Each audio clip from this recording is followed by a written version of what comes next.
Salut, c'est Autodidacte. Aujourd'hui, il y aura pas mal de trucs sympas à vous montrer avec le blob. Et le clou du spectacle, ça va être la préparation d'un énorme blob. Alors déjà, on va faire un peu le point sur tout ce qui est en cours. Ça, c'est les pétris de blob où il y avait de la moisissure. Bon, bah, il y a toujours de la moisissure, sauf dans celui-là. Je me souviens même plus de quelle façon il était moisi. Ah si, les petits poils blancs. Bon, bah, ils ont disparu. Par contre, on voit sur le fond, là, un peu de blob blanchâtre. Là. C'est pas la première fois que j'en vois, ça commence à arriver dans des pétris. Je pense que c'est tout simplement du blob qui meurt. Je sais pas trop pourquoi. Infection, fatigue.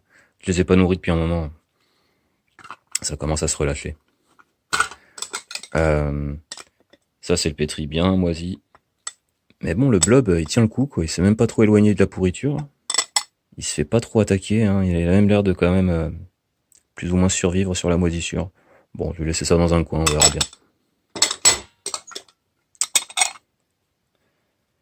bien. Là, le petit bout de blob qui reste, il y en a une partie qui a tourné bien orange. Je sais pas si c'est le blob qui s'adapte à sa moisissure ou si c'est le blob qui est en train de pourrir. Pareil, on verra.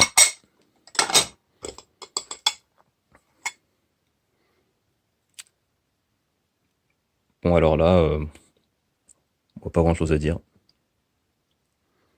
Il y a un peu de moisi blanc, là, avec des poils, du moisi noir, puis du blob qui a quand même l'air bien en forme malgré tout.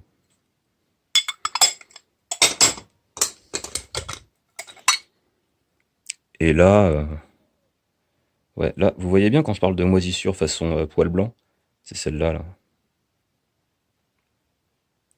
Mais bon, je pense que ce qui a embêté le blob surtout, c'est les flocons d'avoine pourris, hein. Alors il est ici. Il s'est contenté de faire une flaque, il bouge plus. Il est peut-être en train de faire une sorte de sclérote à sa façon, mais en milieu humide. Ici, c'est tous les pétris en forme, propre, enfin les derniers que j'avais transférés. Et il y a quelque chose d'assez surprenant. Vous avez vu dans une boîte du blob blanc, ah bah là il y en a beaucoup.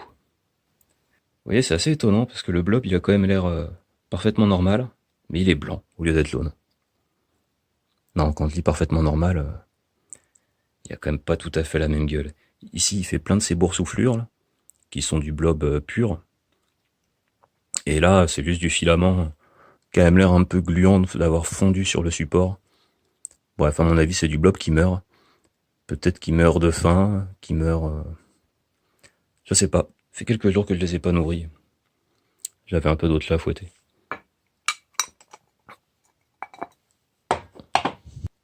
Alors, quand j'ai dit que j'allais faire un énorme blob, je sais pas si vous la voyez venir, la blague.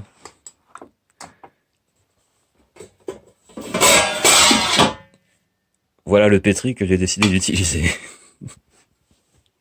Donc je vais transférer plein de morceaux de blob, du blob sain là, les plus gros possibles, et puis rajouter de l'avoine autour, et fermer avec un couvercle adapté. Et puis bah y a pas de raison que ça marche pas, ça devrait être drôle. Allez hop, on va commencer par celui-là. Lui, il est entièrement en bonne santé. Je vais essayer de le choper d'un seul bloc. Hop. Alors franchement, vu la vitesse à laquelle le blob se développe, il double de taille tous les jours quasiment. Ça serait même pas vraiment la peine d'en mettre d'autres. Bon, mais histoire que le gros blob se fasse très vite, je vais en rajouter, ça sera plus drôle. Je vais prendre la partie saine dans ces pétris qui font ce blob blanc bizarre. Donc, je vais couper loin du blanc.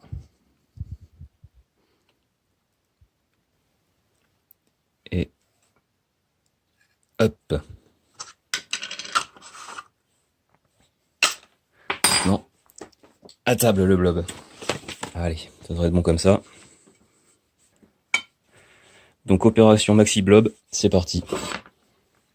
Voilà, c'est terminé pour cette fois. Je vous remercie d'avoir regardé, j'espère que ça vous a plu, et à la prochaine.